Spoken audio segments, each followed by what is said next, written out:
I'm Michelle Govenderit, and I work down in the children's room at the Ipswich Public Library. And we have permission from Macmillan and Katherine Applegate to read The Wishtree. I will be reading chapter 6 and 7. One thing trees and crows have in common, in fact, one thing all natural world has in common, is the rule that we're not supposed to talk to people. It's for our own protection. At least that's the theory. I've often wondered if the endless silence is a good idea. There have been so many times I've wanted to speak up, to intervene, to help people.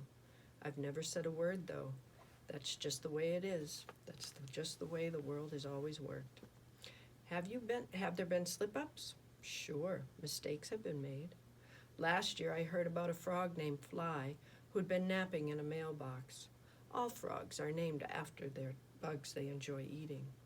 When the mailman opened the box, Fly leapt out with a frantic croak. The mailman fainted. He walked up to Fly, who was apologizing profusely, squatting on his forehead. Clearly a breach of the don't talk to people rule. But as always seems to happen, the incident was soon forgotten. After all, the mailman was absolutely certain that frogs can't talk. I'm just hearing things, he'd no doubt told himself. Interestingly enough, he retired not long after the frog incident. In any case, when you consider the number of trees and frogs and otters and wrens and dragonflies and armadillos and everybody else in the natural world, you'd think people would have caught on to our little secret by now. What can I say? Nature is tricky. And people are, well, sorry, but most of you aren't that observant. Perhaps you're wondering, if you're a curious or doubting sort, just exactly how trees communicate. You may find yourself inspecting a nearby ponderosa pine, perhaps, or an aspen or sweet gum puzzling out the magic.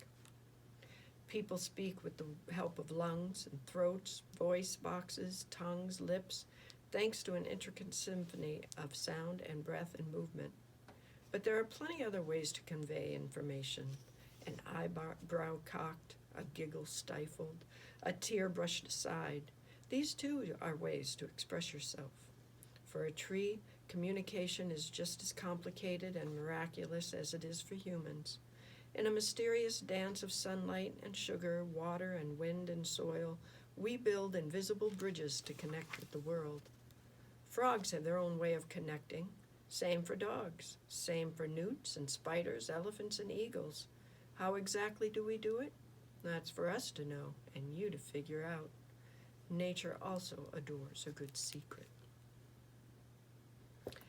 I'm not just a tree, by the way. I'm a home, a community. Folks nest on my branches, burrow between my roots, lay eggs on my leaves. And then there are my hollows, tree hollows. Holes in a trunk or a branch are not uncommon, especially in trees like me who've been around for a while. Hollows can be small enough for tiny salt and pepper chickadees or a family of deer mice, or they can be quite large, big enough for an open-minded bear. Of course, I'm a city tree. We don't get a lot of bears around here unless they're of teddy bear variety.